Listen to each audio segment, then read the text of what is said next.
Well, your boy got a new microphone. Hopefully the audio issues will finally stop and I can just have a working microphone and not waste money on another piece of shit that I'm gonna have to return to Amazon. So let's test the footage and see if it's all good. Shall we? Maybe I should do an ASMR channel or something. So this baby just arrived from Amazon and I thought, why not take this opportunity to talk about a movie that I just saw yesterday that I really wish I would have seen when it released in theaters so that I could have talked about it for my end of the year lists. Damien Chazelle's Now a little background on me. I'm actually a musician. Okay, I'm patting myself on the back a little bit there. I don't really practice anymore, but I've played trombone for well over a decade. I started in middle school, played it through high school, played it in marching band in college, and one of my favorite things when I was in middle school and high school was being in jazz band. I fell in love with jazz through all the times that I played, soloed, got to learn about chord progressions and music theory and all that shit. It was so much fun, and I miss it, honestly. I miss playing in a jazz band. So with that in mind, is it any surprise that Damien Chazelle's work really spoke to me, and he's one of my favorite directors right now? I mean, Whiplash alone, such a great movie about the lengths that people will go to perfect their art, especially if they're a musician, and the lengths that some musicians will go to push their students because they know that they can do it. 1, 2, 3, 4. 1, 2, 3, 4. 1, 2, 3. No. Was I rushing or was I dragging? While La La Land, on the other hand, was like a dream to me, and that is definitely one of my favorite movies. It's in my top 5, trust me. But everything about that movie worked for me. The music, the set pieces, the dances, the characters, I seriously adore that movie. And the soundtrack too, the score by Justin Hurwitz, fantastic. And I really like First Man too. While it didn't connect with me as much as the other two movies, it was a really great biopic about Neil Armstrong, and Damien Chazelle handled it with very grounded and kind of passive hands, to where everything is kind of muted, but it makes the experience all that more realistic, so you get that much more drawn into the story. But it definitely couldn't have been more different than his first two films. Babylon, on the other hand, feels like if you took Whiplash, La La Land, mixed them together, and added a hefty dose of The Wolf of Wall Street, because holy shit, is this movie a lot. It's definitely an epic, especially when you consider the 3-hour runtime, but in my opinion, I think it earns it. So it centers on 3 characters, played by Brad Pitt, Margot Robbie, and Diego Banana? Is that his name? Diego Carvaz? Is that it? This is what happens when I do stuff off the cuff. I usually write a script, but I figured I'd just go for it today. Diego Calva. That's it. So Babylon is an epic that takes you through Hollywood throughout the roaring 20s and into the 30s. It revolves around 3 characters, Diego Carvez, Margot Robbie. She's icing her nipples so they perk up through her dress. I ain't icing my nipples. And Brad Pitt. Diego Carvez is playing Manny Torres. He's kind of a young, he's an immigrant and he does whatever he can for work, but he really just wants to get on a movie set and work for a movie studio. Margot Robbie is Nellie. If I can say her name, that'd be pretty cool. Margot Robbie is Nellie Leroy, a New Jersian that has always wanted to be a star and knows she is one, because as she says in the movie, stars aren't made, they're born. And finally, there's Brad Pitt as Jack Conway. You know, when I first moved to LA, signs on all the doors read, "No actors or dogs allowed." I changed that. One of the biggest movie stars of the silent era that starts to find himself kind of fizzling out as talkies are more introduced. Right from the first 5 minutes of this movie, it throws a lot of shit at you. And yeah, I am meaning that literally. The first hour and a half of this movie are an exercise in depravity, excess, and just full around gratuitousness. And that's really the point. Damien Chazelle is clearly trying to show that behind the scenes of Hollywood, especially back in this golden age, people were doing nasty shit behind the scenes even back then. And it was pretty crazy. This party that we're in for the first act of the movie is basically like a Great Gatsby party, only if it was NC-17, basically. I mean, they don't go as far as you might think to where it's like straight up porn territory, but there is definitely a lot of shit that is thrown at you in that first hour. Now, some of you might be sitting there thinking, what's the point? Gratuitousness, excessiveness, it doesn't really make a movie. And if you didn't like The Wolf of Wall Street, there's a chance you're not gonna like this movie. But there's a point behind all of that. It's not just there just to shock you.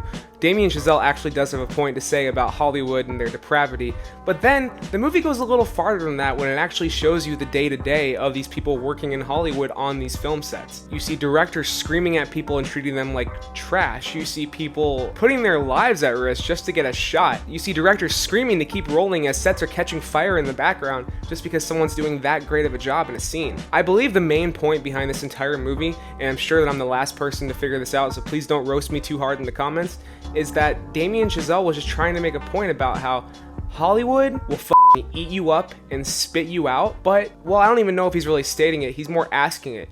Is Hollywood the danger, the death, the excess, the depravity, the fact that people get chewed up and spit out of this industry and then it's like they never existed? Is that all worth it for the end product of these brilliant films that have carried people through the hardest parts of their lives, that have given people passion, that have inspired them? In my opinion, I think it is, but I've never worked on a movie set, and I haven't had half of the horrific shit that happens in this movie happen to me. Because if I can bring it back to the depravity and the excess in this movie... That's a timer. Alexa, stop. Because if I can bring it back to the depravity and the excess in this movie, holy shit. Let me just say, this is a hard R. I know I've already given some hints about what's in this movie, but it's way more than just nudity. There's blood.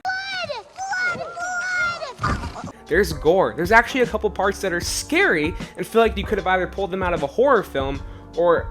Honestly, there's one scene that looks like it came from Irreversible from the very beginning in that nasty nightclub. But it all ties together with the themes that Damien Chazelle has here, and the way that he interweaves the lives of these three characters makes for an epic story, like I said. For example, Manny, it's really interesting and intriguing watching him work his way into this party in the beginning, meet Margot Robbie and Brad Pitt, and he's in. It's really great to watch, especially one scene that involves him kind of being like basically a stagehand on a set that Brad Pitt brings him to. That's the sucker they sent to screw us! When he has to go get a camera before the sun sets, oh, it is so tense, exciting, fun, and actually hilarious, and it has a great payoff. And there's a lot of scenes like that in the movie, these little vignettes that they do relate to the story and they do all add up together, but you're just on the edge of your seat through the whole thing because the scene is masterfully crafted. Like Nelly, wow, I'm not gonna be able to say that at all through this video. As the movie kind of progresses towards talkies and Nellie Leroy is on the set of one of those, I'm not gonna give too many spoilers, but there's a lot that happens in this 3-hour movie, so I'm gonna have to mention some mild ones here and there. So when Nellie is on the set of this first talking movie that she does, it's hot because you can't run any air conditioning, everybody's screaming at each other because of the sound, and each time they do a new take, everybody's getting more and more angry. It's like Do the Right Thing, how everybody is just getting more and more heated and angry and just ready to snap. That scene was not only hilarious, but also pretty intense and scary, just thinking about the fact that, holy shit, this really happens on movie sets. Or at least it really did back in the 20s when sound was first invented for movies. Two great standout scenes right there, with Manny going to get a camera and Nellie being on that talking movie set. Brad Pitt gets a lot of great scenes and lines like that too, especially one scene where he has to finish a scene and he's completely shit-faced and they've got to get him in place right at the right moment because they're losing the light. He has a very comedic presence throughout the entire movie. And I'm going to bed. But when he has to bring the drama and when his character really has to bring it, it definitely works, and it emotionally moves you too. Because throughout all the depravity, the nudity, the sex, the violence, the drugs, oh, I forgot to mention that, there is so much drug use in this movie. Throughout all of that and all of the point it's trying to make, this film never loses sight of its heart and its emotion. And that's one of the things that I love the most about it, because throughout those 3 hours, I'll get to this later, it lost me just a tiny bit in the last act, but throughout most of those 3 hours, I was basically on the edge of my seat, super intrigued. If I wasn't excited or tense, I was just drawn to the story and emotionally with these characters. There's two other characters that I've forgotten to mention, and I am so sorry that I'm not going to mention the actors because I don't have them in front of me. I don't want to research like I just did again. But there's two characters, Lady Faye, a young Asian American woman that's actually a lesbian, and a young black American that's a jazz player, a trumpet player, Sidney Porter, who finds himself playing more and becoming more famous and being on film and stuff. They don't have as much screen time as the other three actors, but they're all given their own arcs. Sidney, in my opinion, has one of the better arcs in the movie. Even though he only has like 5 minutes of screen time, he has one of the most poignant scenes that really just shows the way that race has been handled in film ever since the 20s.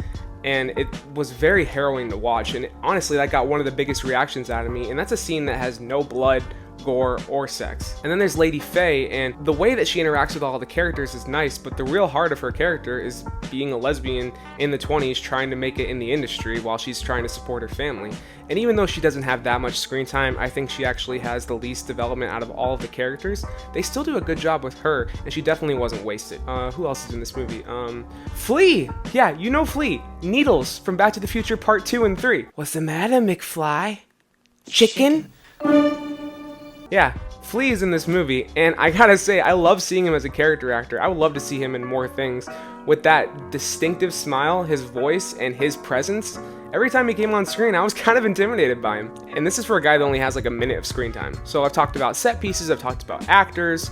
Everybody does a great job, of course. Margot Robbie, oh my god. I know that there's been a growing concern that we're kind of sick of her and she's been overexposed and oversaturated in the market. But this movie really proves why she's been cast so much. She is such a great actress. She really, if everybody wasn't so great in this movie, I would say she carried it, but she's really just another well-manicured, well-polished piece working in this giant machine. Diego Calva is also really great as Manny too. He's very eager and earnest in the beginning, and as the movie goes on, you see him as he's getting closer to his dream, and his eyes are wide with inspiration. I always wanted to be part of something bigger. But as life goes on, and he sees the seedy underbelly of Hollywood, you start to see him get disillusioned and see that fade.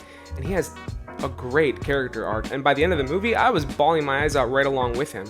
That's another thing. This is an epic, and it does have some very tragic parts in it. So, like I said when I was talking about the emotion in this movie, it never loses sight of its heart, and that comes with some tears, so be ready for that.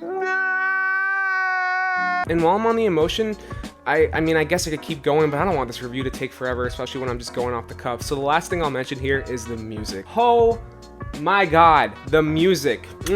Justin Hurwitz, this dude deserved that Golden Globe, and he deserves an Oscar for the score because it's fantastic. It blends jazz, it blends old sentimental music, it blends the big epic orchestral swells that you're used to from classic movies, and it does it all perfectly while still having that modern and original edge to it. I loved it, and I've been listening to it on repeat since I watched the movie, especially all the parts that have plenty of jazz in them. Oh, I can't end it on the music. There's a couple things I forgot too. The cinematography is fantastic as well. Damien Chazelle knows everything about framing the right shots, getting exactly what you want. Even the wide shots are great too, and he uses very specific parallels too.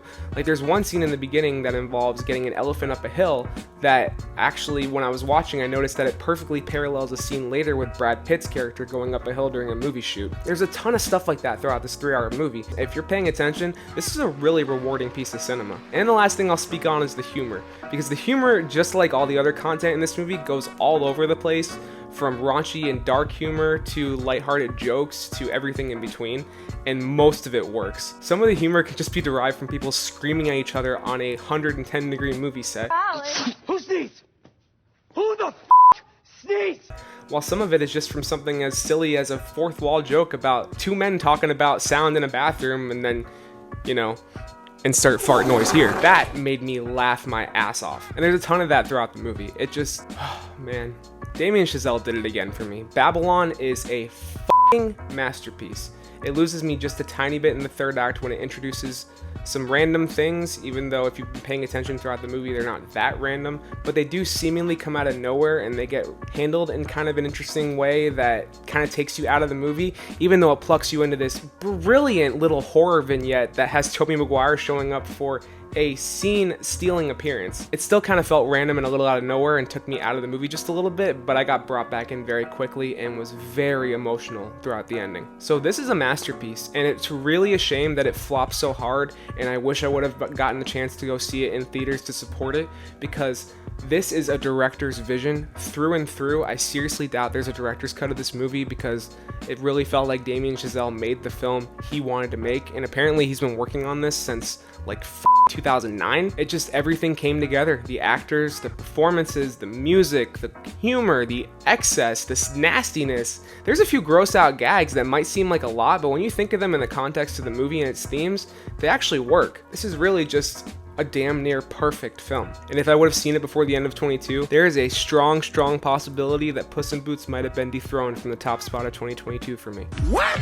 As it goes, I feel like I could shove that movie right underneath Puss in Boots, right in the number 2 spot for 2022 for me.